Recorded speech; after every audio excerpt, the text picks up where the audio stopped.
जय माता की, जय सिया राम। सभी बच्चों पर माँ बापा की कृपा बनी रहे।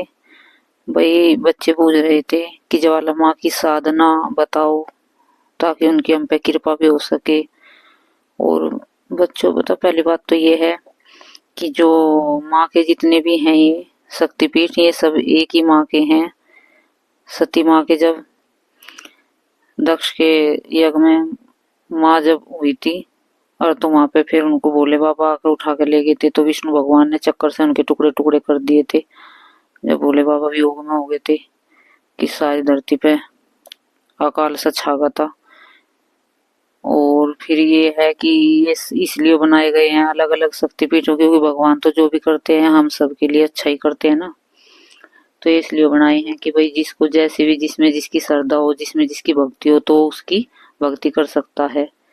जैसे कि हम अनाज है भाई, उसका हम आटा बना के रोटी भी बनाते हैं, रसगुल्ले भी बनते हैं, उसके बर्फी बनती हैं, जलेबी बनती हैं।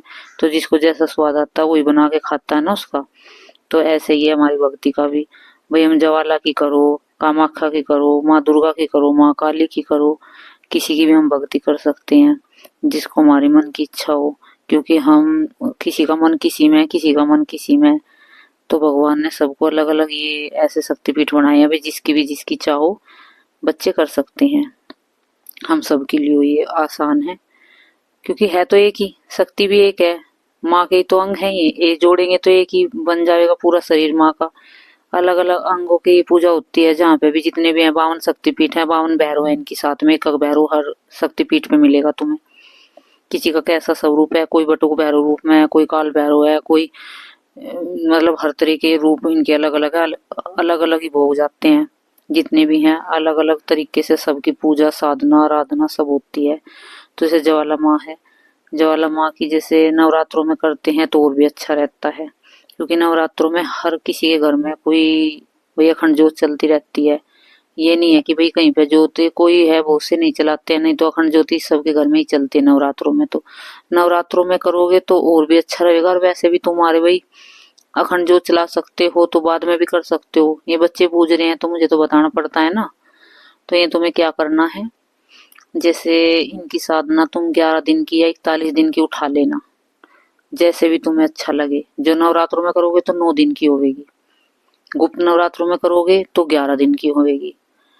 और तो तुम्हें क्या करना है, नवरात्रों में भी कर सकते हैं बच्चे बाद में, जैसे वीडियो को भी देखते हैं तो बाद में भी इसको उनको माँ की ज्वाला की साधना कर सकते हैं, ज्वाला माई की।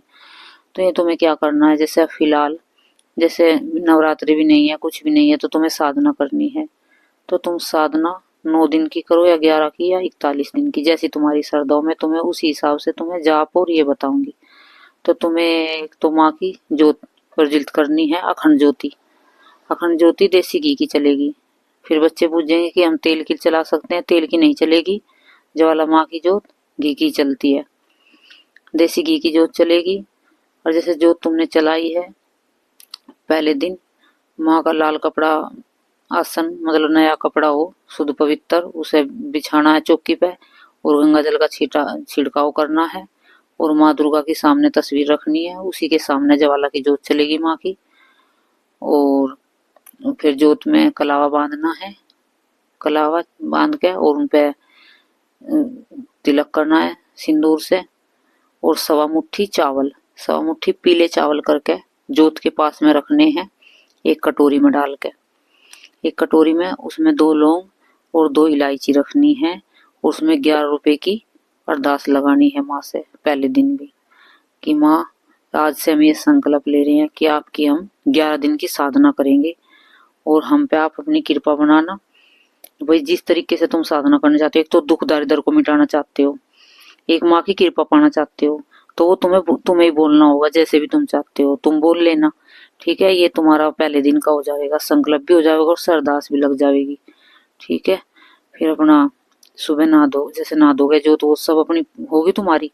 तो 3 सुपारी ले लियो, 3 सुपारी पे सिंदूर का तिलक करियो और 3 सुपारी जोत के, 3 मतलब जोत के जैसे जोत रखी है तो उसके पास में रख दियो तीनों सुपारी को। चावलों की कटोरी तो है ही रखी है, उसमें लौंग इलायची तो है ही, तो उसी के पास में 3 सुपारी रख दियो। तुम जैसे 11 दिन की साधना करोगे सुपारी सिद्ध हो जाएंगी तुम्हारी। मतलब तुम्हारे जैसे घर में पैसे रखे होते हैं, जहाँ पे तुम्हारी तिजोरी होती है, या फिर तुम्हारी कोई दुकान है, या तुम्हारी कोई फैक्ट्री है, तो उन्हें लाल कपड़े में बांध के अपनी तिजोरी में रख सकते हो, दुकान में भी रख सकते हो, फैक्ट्री में भी रख सकते हो, जहाँ तुम पैसे रखते हो, हिसाब किताब करते हो अपना बैठ के, और तुम घर पे भी रख सकते हो। इससे ना घर में लक्ष्मी की प्राप्ति होती है, और जैसे बरकत नहीं होती है पैसों में, तो बरकत भी होने लगती है, उससे पैसा कहीं गलत जगह नहीं जाता है। तो ये 3 सुपारी तुम्हें इसलिए बता रही हूँ, इसमें एक साथ कितने कितने उपाय हो जाएंगे। तो इससे तुम सुपारी का मतलब अपने घर का वो भी कर सकते हो, भाई लक्ष्मी प्राप्ति के लिए सुपारी को सिद्ध कर सकते हो। तो ये सिद्ध हो जाएगी, जागृत तीनों माँ का स्वरूप हो जाएगा। तो ये तुम्हारी सुपारी रख दी तुमने। फिर तुम्हें संकल्प लेना है, वैसे तुम 9 दिन की करोगे, तो 9 दिन की में तुम्हें क्या करना है, 9 माला सुबह करनी है और 9 शाम को करनी है। मंत्र में तुम्हें बताऊंगी अभी, मंत्र में तुम्हें अभी बताऊंगी। तो 9 माला सुबह और 9 माला शाम को करनी है, ठीक है। और फिर जैसे तुम्हारी ये 9 दिन की साधना हो जाए, या फिर 11 दिन की करो तो 11 दिन की कर लियो, ठीक है, जैसे भी तुम्हारी श्रद्धा हो। तो तुम्हें 9 माला ही करनी है। और जैसे तुम्हारे दिन पूरे हो जाएंगे, 9 दिन हो गए, चलो मान्य हम 9 दिन को लेकर चलते हैं, 9 दिन तुम्हारे पूरे हो गए हैं, तो लास्ट में तुम्हारा हवन होगा 11 माला से, जो मैं मंत्र बताऊंगी। अभी मंत्र मैंने बताया नहीं है, अभी बताऊंगी मैं मंत्र। 2 मंत्र तुम्हें बताऊंगी मैं, एक तो नवाण मंत्र होगा और एक अपना ऐसी मंत्र, मतलब सिंपल मंत्र होगा, साधारण मंत्र, जिसका कोई तुम्हें दुष्प्रभाव नहीं पड़ेगा। वैसे तो उसका भी नहीं पड़ेगा, उसमें बस थोड़ा सा ये होगा, उसमें भोले बाबा को दुआई दी जाती है, तो थोड़ा सा वो हैवी मंत्र हो जाता है। तो ये तुम्हें फिर ये 11वें दिन, मतलब 11वें दिन या 9 दिन जितने भी तुम साधना कर रहे हो, तो उससे तुम्हें 11 9 कन्याओं को भोजन कराना है, ठीक है। उन्हें दक्षिणा वक्षिणा दे के अच्छे से उन्हें विदा करना है, उनके अच्छे से वो करना है। हलवे पूरी का भोग लगाना है, छोले की, ठीक है। हलवा पूरी छोले बना के माँ को भोग लगा के, और कन्याओं को बिठा के उनको वो उनको सबको अच्छे से खिला पिला के, ठीक है। ये ऐसे करना है तुम्हें। ये तुम्हारी साधना फिर जो तुमने करी है, तो उनका पूर्ण फल मिलेगा तुम्हें हवन करने के बाद। उससे तुम्हारा मंत्र भी सिद्ध हो जाएगा इन 9 दिनों के बीच में, ठीक है। अब मैं मंत्र तुम्हें बता रही हूँ, पहला मंत्र सुनना ध्यान से। ओम ह्रीम ज्वाला देवियाय फट, इसमें फट बोलना, सुहा नहीं बोलना। ये है पहला मंत्र तुम्हारा, ठीक है। अब मैं तुम्हें दूसरा मंत्र बता रही हूँ, दूसरा मंत्र ध्यान से सुनना। 4 पहर 4 दीपक जलते, 8 पहर ज्वाला माई, दुख दारिदर दूर कर दे, सी भोले की दुहाई, ठीक है। ये जैसे तुम्हारे घर में दुख दारिदर हैं, उसे भी दूर करने वाला है ये। और जो पहला मंत्र है उसमें माँ देवी की कृपा तुम पे मतलब हो जाएगी। इससे तुम्हें ज्वाला माँ तुम्हारी 9 दिनों में तुम्हें सिद्धि जरूर से जरूर मिलेगी, जो तुम सच्चे मन से और पवित्र मन से ये माँ ज्वाला की भक्ति करोगे, साधना करोगे।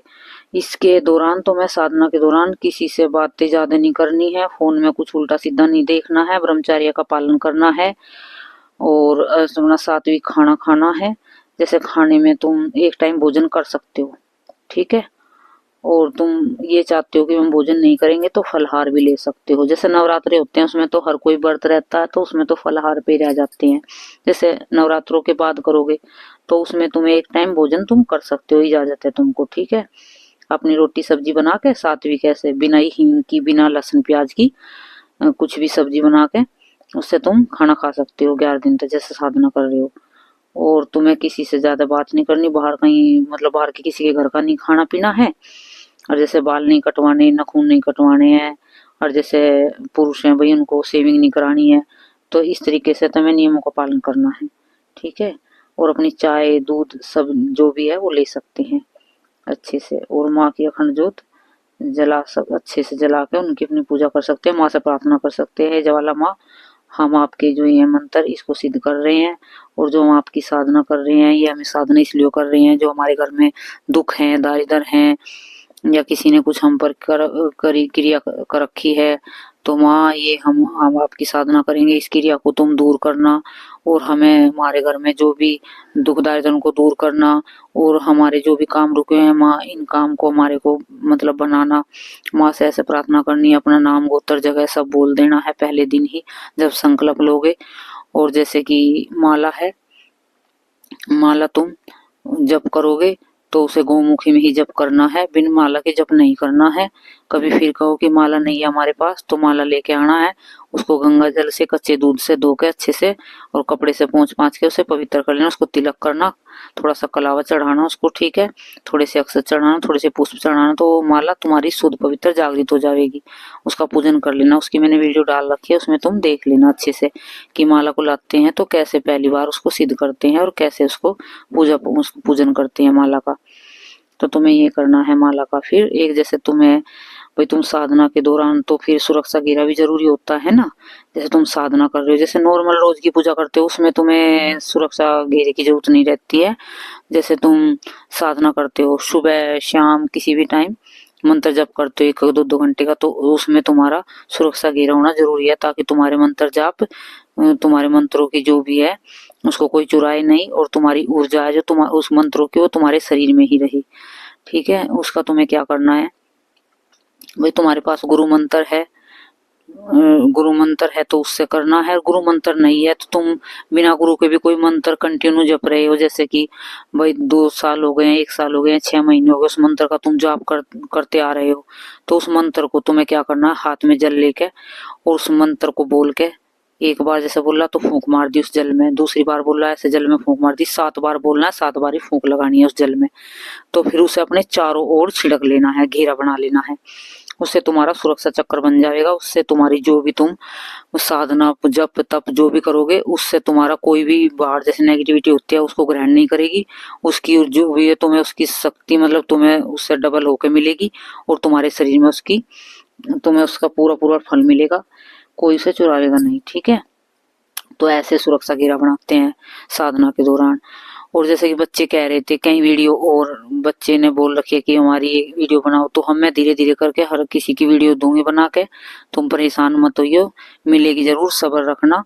अभी थोड़ा सा हमारा कुछ प्रॉब्लम है कि हम बना नहीं सकते ज्यादा इतनी वीडियो, पर 2-4 दिन 10-5 दिन में तुम्हें सारी सारी जितनी भी वीडियो है जितनी बच्चों ने कह रखी है मैं बना कर डाल दूंगी। अभी 2-4 दिन तुम्हारे कमेंट के जवाब नहीं दिए जाएंगे, कभी तुम फिर परेशान हो जाओ, तो 2-4 दिन सब्र रखना जरूर, ठीक है।